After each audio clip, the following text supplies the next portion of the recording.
मी हॉलमध्ये बसलेलो, ते स्वतः तिथं बराच वेळाने आले आणि ते म्हटले की मला माझ्याकडं जरा मीटिंग चालू आहे, मला आता थोडी गडबड आहे जयंतराव, काय आहे. तर मी त्यांना सांगितलं. तर ते म्हटले मला माहीत नाही, मी जरा माहिती घेतो आणि तुम्हाला 1-2 दिवसात सांगतो काय स्टेटस आहे ते.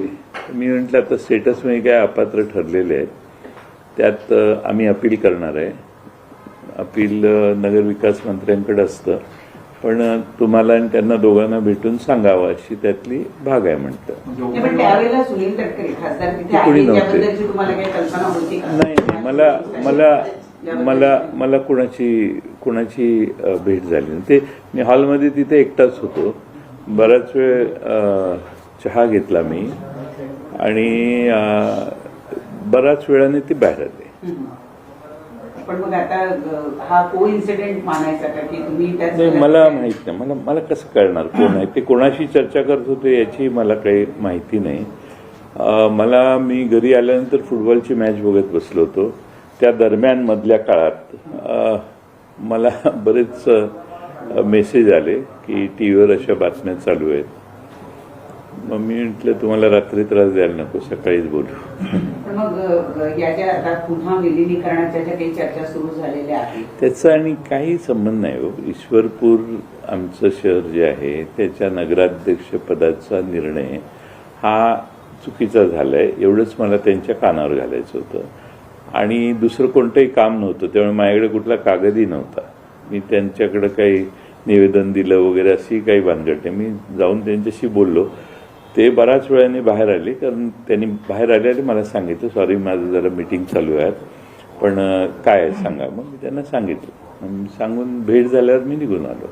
त्या पलीकडे कोणती चर्चा करण्याचा प्रश्नच उद्भवत नाही ना. अशी चर्चा आहे की तुमची आधी प्रफुल्ल पटेल आणि तटकरेंसोबत बैठक झाली, याच्या आधी पण बैठका झाल्या विलिनीकरणासंदर्भात, आणि मग मुख्यमंत्र्यांसोबत एकत्रित चर्चा झाली अशी नाही. एक तर प्रफुल्ल पटेल आणि सुनील तटकरे यांच्याशी माझी कधी भेट झाली नाही.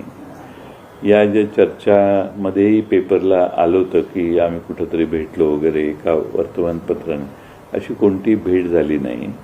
आणि याच्यात कोणताही म्हणजे विलिनीकरण वगैरे ह्याची चर्चा होण्याचा प्रश्नच उद्भवत नाही. विलिनीकरणाची चर्चा पूर्णपणे थांबलेली आहे, भविष्यातही ते होणार नाही. अजितदादांच्या निधनानंतर अशी कोणतीही चर्चा कुणाबरोबरही आमची झाली नाही. त्यामुळे ती थांबली आहे हा शब्द वापरण्याची गरज नाही, कारण चर्चाच सुरू झालेली नाही ना. म्हणजे सुरू होतं ते थांबतं. त्यामुळे दादांच्या निधनानंतर सीन वेगळा आहे. तुमची आणि विनोद तावडेंची भेट झाली. विनोद तावडेंचा मी खुलासा केला होता विधानसभा चालू असताना. जॉईंट पार्लमेंटरी कमिटी चालू होती. ओबेरॉयला वरच्या मजल्यावर एका बाजूला मीटिंग होती, दुसऱ्या बाजूला अशी गोल गोल टेबल मांडून बँकर्स जे आलेले, फायनान्सची मीटिंग होती ती, बँकर्स जे आलेले ते दुसऱ्या बाजूला बसलेले. तिथं मी जाऊन, मला सुप्रियाताईंनी सांगितलं तिथे या, आम्हाला दुसऱ्या पक्षीय कारणासाठी भेट पाहिजे होती. तिथं मी जाऊन बसलो. त्यात विनोद तावडे साहेब होते, त्यांच्याबरोबर कॉफी घेतली. अशाही काही बातम्या चालतात की अर्थमंत्री पद हे अजून रिक्त आहे, तर जयंत पाटील यांची वर्णी अर्थमंत्री पदासाठी लागेल.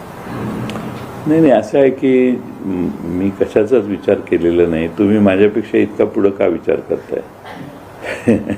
तुम्ही एक तर मुख्यमंत्र्यांचा खातेवाटपाचा अधिकार आहे, तोही तुम्ही हिरावून घ्यायला लागलेला, तो त्यांचा अधिकार आहे. आणि माणूस गेला तर होईल ना.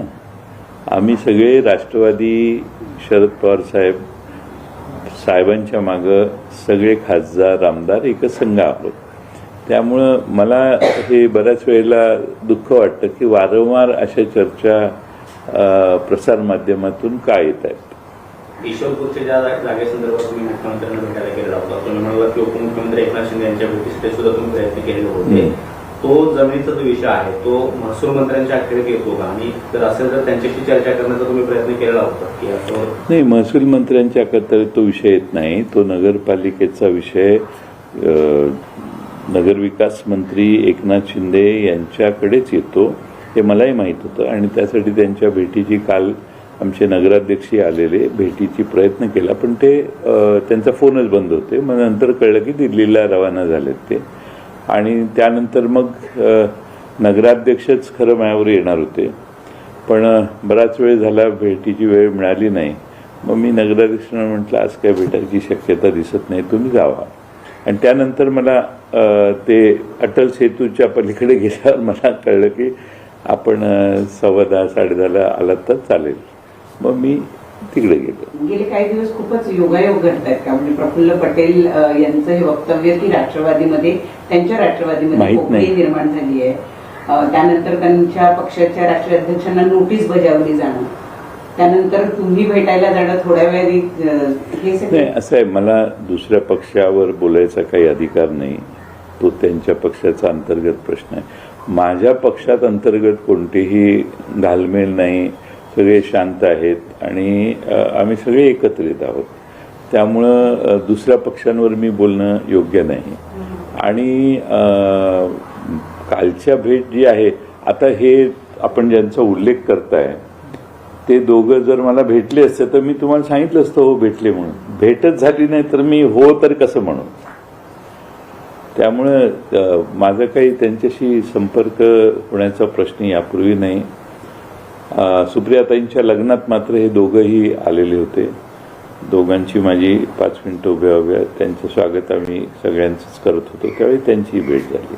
दुसरा मुद्दा डिलिमिटेशनचा आहे. डिलिमिटेशनच्या बिलाला राष्ट्रवादी पक्षाकडून समर्थन दिलं जाणार आहे अशी माहिती आहे. तुमच्याकडे काही अपडेट्स त्या संदर्भात? आमचे ते 8 खासदारांची जी एकत्रित आहेत ते सुप्रियाताई त्यांचं नेतृत्व करतात. सुप्रियाताईंच्या वरती जबाबदारी आहे. डिलिमिटेशनचं बिल, 1 नेशन 1 इलेक्शनचं बिल, 2-3 महत्त्वाची बिलं येणार आहेत. तर सुप्रियाताई मध्ये आधी सांगत असतात हे असं चाललेलं आहे. तर त्या सुप्रियाताई त्याचं धोरण ठरवतील असा आम्हाला विश्वास आहे. त्यांची महिलांच्या आरक्षणाच्याबद्दल विशेष आग्रही त्या नेहमीच राहिलेल्या आहेत. त्यामुळं कदाचित त्या बाबतीत त्यांच्या स्तरावर निर्णय होईल काही. पण सर, मतदारसंघाच्या पुनर्रचनेसंदर्भात जर घटना दुरुस्ती विधेयक आलं तर मग त्या संदर्भात पक्षाची भूमिका सकारात्मक राहील? नाही, आता काय हे बिल संसदेत येणार आहे. मी विधानसभेचा सदस्य आहे, त्यामुळं मी संसदीय कामकाजाविषयी बोलणं हे त्यांच्यात हस्तक्षेप केल्यासारखं होईल. पक्ष पक्षाची जी काही चर्चा झाली आहे, पक्ष म्हणून जी भूमिका आहे ती पक्षाचे त्या आमच्या राष्ट्रीय कार्याध्यक्ष आहेत त्या ठरवतील ना. मी त्यांच्या अधिकारावर हस्तक्षेप करणं हे ethically not correct. Sir, Hindi में